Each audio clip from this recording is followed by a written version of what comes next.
that take place at a conference like COP, sometimes it is hard to keep a track of them all.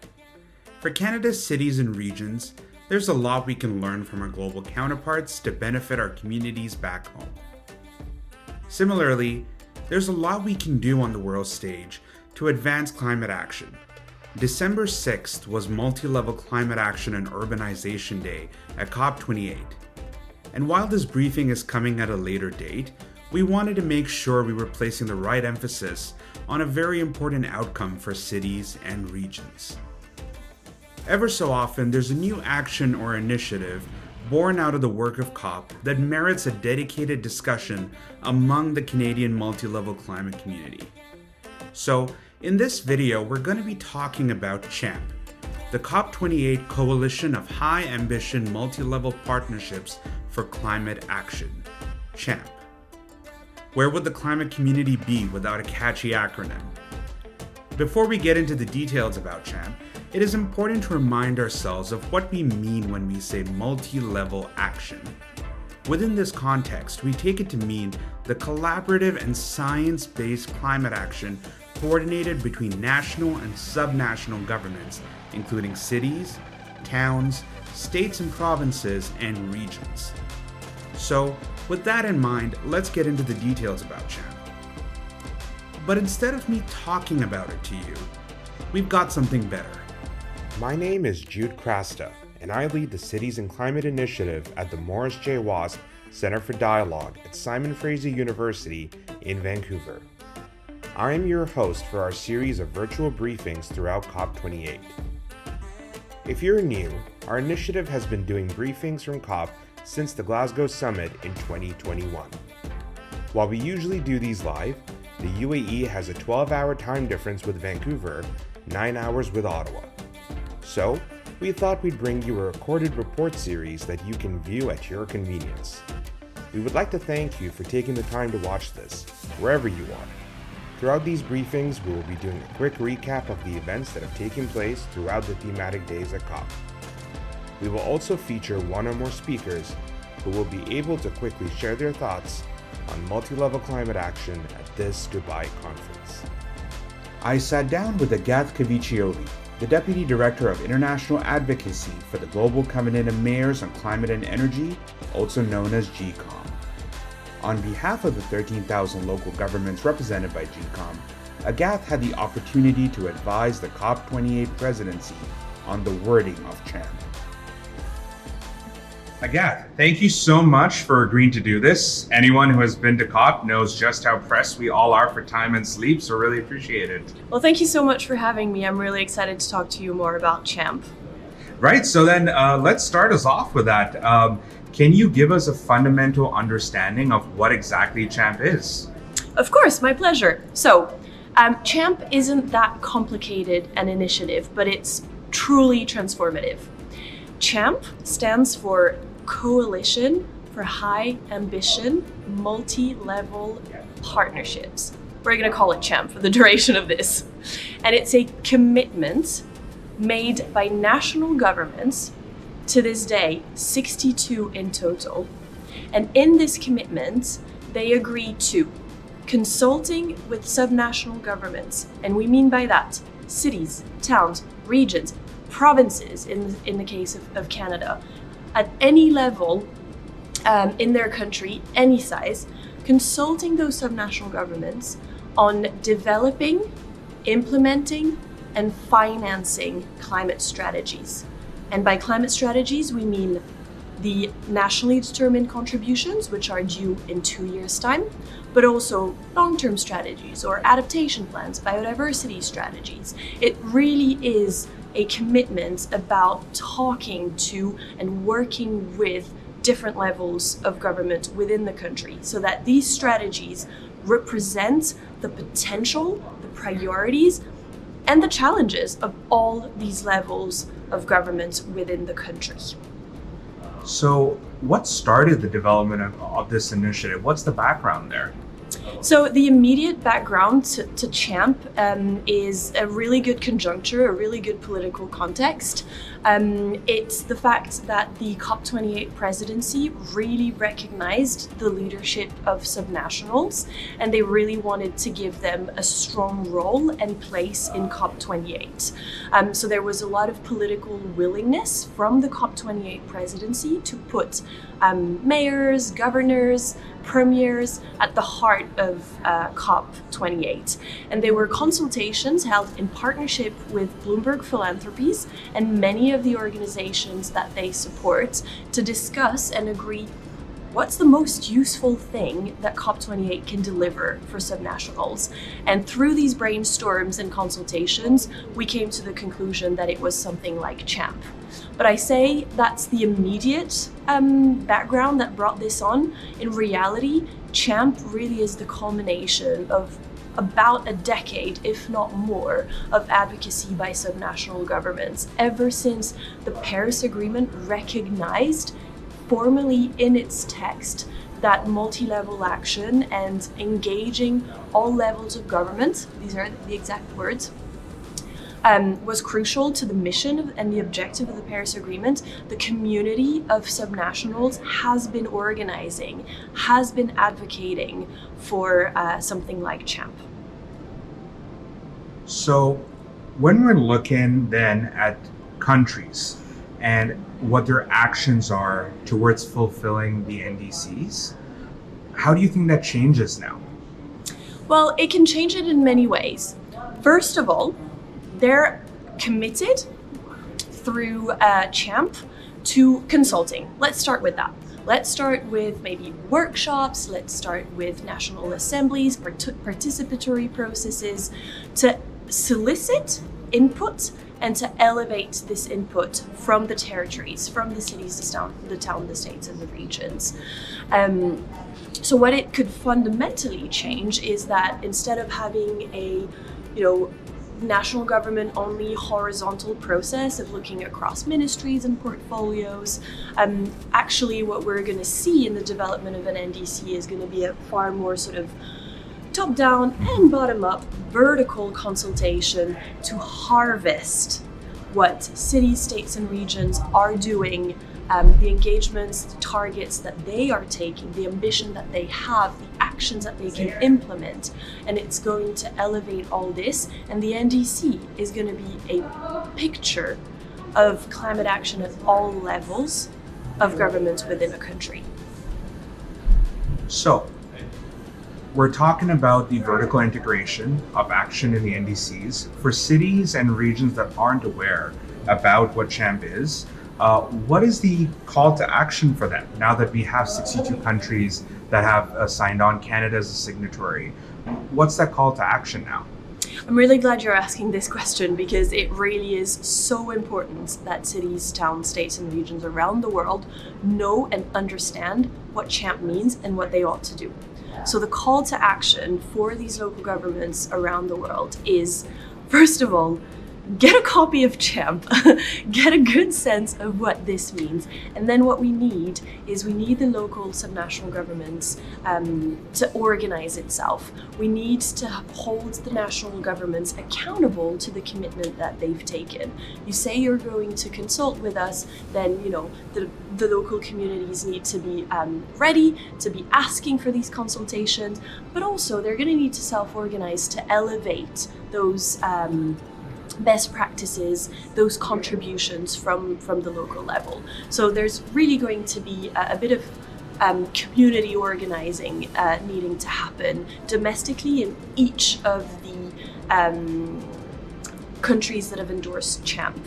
I do want to say something though, which one of the reasons we really believe that CHAMP is going to work and can help us get in 2025 more ambitious NDCs is because we know that so many cities, towns, and regions around the world are already taking very ambitious and often more ambitious commitments on both climate mitigation and adaptation than some of their national governments. So we really want these best practices harvested and contributed and included into the national NDC, because it can help get us a better picture, a better measure of the global community's response to climate action.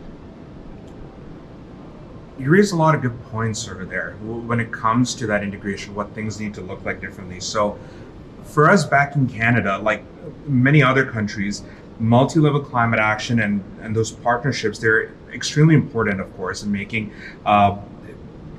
any sort of progress. And I know that one of the pledge actions have included having those national and subnational governments working together in enhancing the NDC for 2025, which would be COP30. So pretty much 2 years from now, less than 2 years from now, realistically. So what do you think needs to be different in this round of NDC enhancement compared to the last one we did in Glasgow, for example? So I think there needs to be a really concerted effort over the development of the next NDCs. You rightfully pointed out there's 2 years to go, which we think is enough time to get more inclusive and ambitious NDCs in for COP25. But there's also no time to lose. You know, if we want the consultation at multi-level to happen as the CHAMP principles envision it, that is going to be a lot of work on everyone's part, on the national governments and the ministries that are going to be steering the development of the country's NDC, but also on the flip side of that, as I was saying, on the local communities, the cities, the states, and the regions, the national associations of municipalities or cities, they should also get really involved and mobilized into this process. So there's a lot of homework for the national governments and for the cities. But I think the beauty of CHAMP is that it is trying to leverage and maximize processes that already exist. Countries have already written an NDC, they know how to do it. We're just asking them to open up the consultation and to soliciting input from local governments. And as I was just saying, we already know as well that local governments have climate strategies in place, and they have been asking for a decade to have them included and reflected into national commitments. So a lot of the pieces of the puzzle are on the board, and we've got 2 years to bring them together. Now, shifting a little to look at the role of finance here, it's money is a big crunch point when it comes to a lot of our mitigation adaptation projects. There is a push, especially here at COP28, to examine opportunities both in the public and private sector.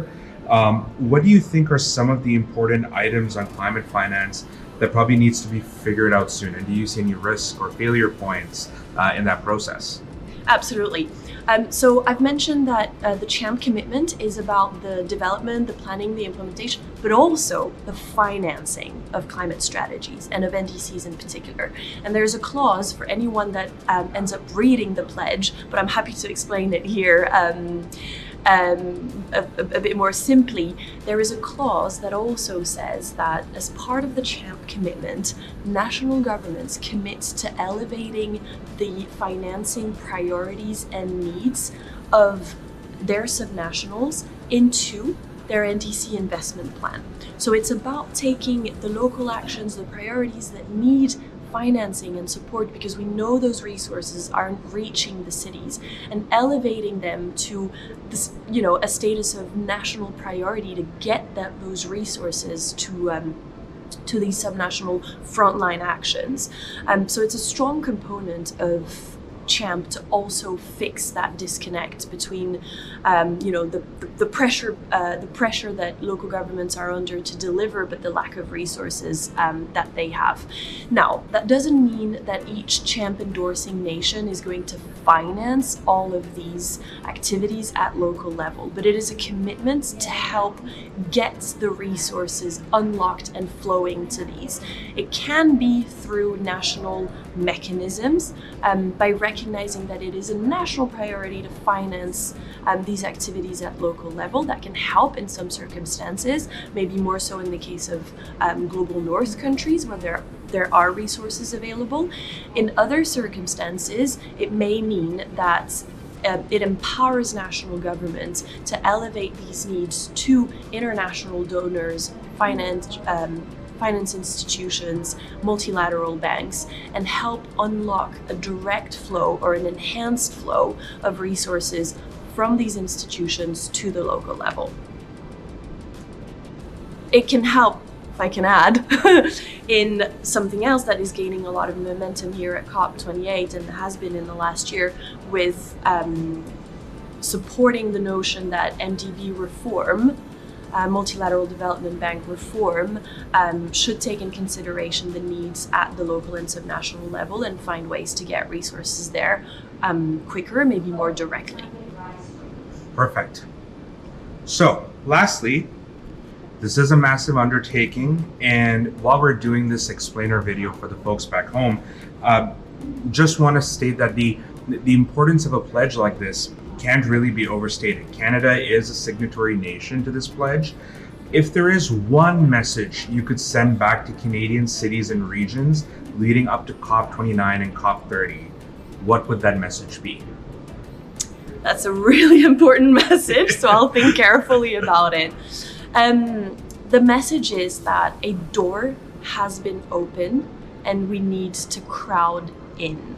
Now that this opportunity has arisen, your federal government has committed to CHAMP. So all these things I've described, these opportunities to formulate inputs, recommendations, to see the leadership of Canadian provinces, cities and towns reflected into the national commitment, that opportunity is there and it must be seized. And there are 2 years to seize it. So local, subnational, provincial organization is going to be critical to help the federal government. This is a joint endeavor. This isn't anyone against nobody. This is all in together. All right, and with that, thank you so much, Agathe, for taking the time to speak with us. Hope the rest of your COP28 goes well. Thank you so much. I'm delighted.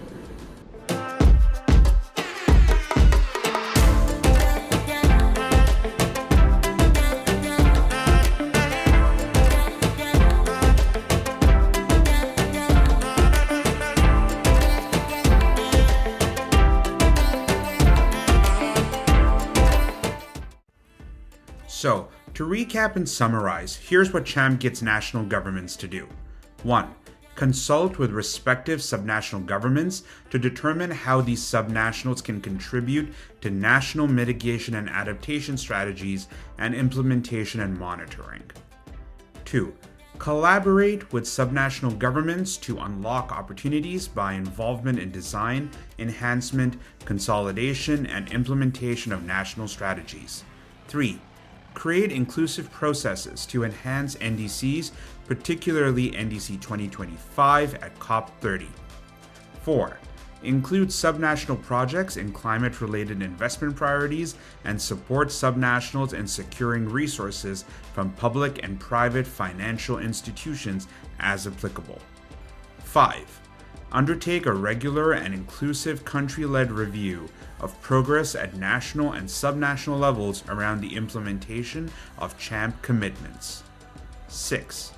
Meet other endorsers of CHAMP with subnational leaders leading up to both COP29 and COP30 to share good practices and lessons learned.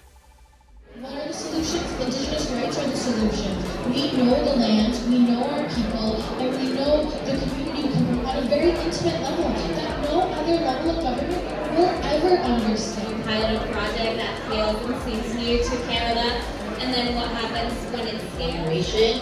Of businesses to exist, building compact communities is something that we have lost. Fine balance that I think has to be maintained to ensure that community has a voice and is adequately engaged in the process.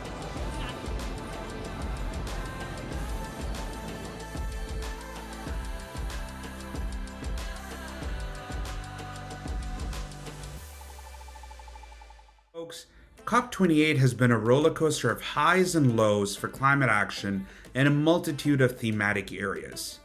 In addition to CHAMP, Multilevel Climate Action partners were able to participate in the local Climate Action Summit at the start of the conference and lead other programming across the various pavilions on December 6th. The Canada Pavilion itself was host to many events, showcasing the work of cities and regions in key actions on mitigation and adaptation. All of this while highlighting the road ahead on the challenges and opportunities we face as a country and a planet in addressing many crucial issues. For example, the Pavilion hosted events focusing on green shipping, zero-emission vehicle transition, climate adaptation progress, and Indigenous and global perspectives on COP28. Our own Cities and Climate Initiative hosted a discussion in partnership with the Federation of Canadian Municipalities, Sacred Earth Solar, Can Zero at the Mars Discovery District, and Renovate the Public Hearings Initiative at SFU. This event was focused on the role of multi-level climate action in integrating climate, economy, and land use. Beyond the Pavilion programming, Canada's delegates on the ground had the opportunity to attend the ministerial briefing hosted by Minister Stephen Guilbeault and Canada's Chief Negotiator Michael Bonser. This hour-long session, held in one of the larger meeting rooms in Expo City, hosted a strong contingent of Canadians working tirelessly on the ground on a multitude of aspects involved in the complexity of climate change. In addition to hearing updates from the government on the progress of negotiations and other such matters, delegates were able to ask the federal team targeted questions about one or more items involved in the negotiations or in other discussions taking place at the conference. But that was all that took place visibly on December 6th, Multilevel Climate Action Day, that is. It would be impossible to recount and summarize the numerous side conversations, coordination events, the efforts taking place online, meetings, and other activities that took place with the goal of furthering climate action and the multi-level partnerships crucial to that effort. As we come back from Dubai and wind down our schedules, the conversation and action does keep going on. In 2024, we'll be regrouping to dive more into what CHAMP means for Canada's cities and regions, especially on the road to NDC 2025 and COP30. You heard Agathe. Canada's pledge into this initiative opens the door for multi-level partnerships to go deeper than ever before. Now, it's up to all of us to make it happen. You can follow updates and learn more about CHAMP on our website, citiesandclimate.ca/COP28-information. You'll see the link pop up soon. We will have our next promised video from COP released shortly to give you more insight into the conversations and goings-on at the Dubai conference. So, once again, wherever you are across the globe, thank you for joining us, and we hope to see you at the next one.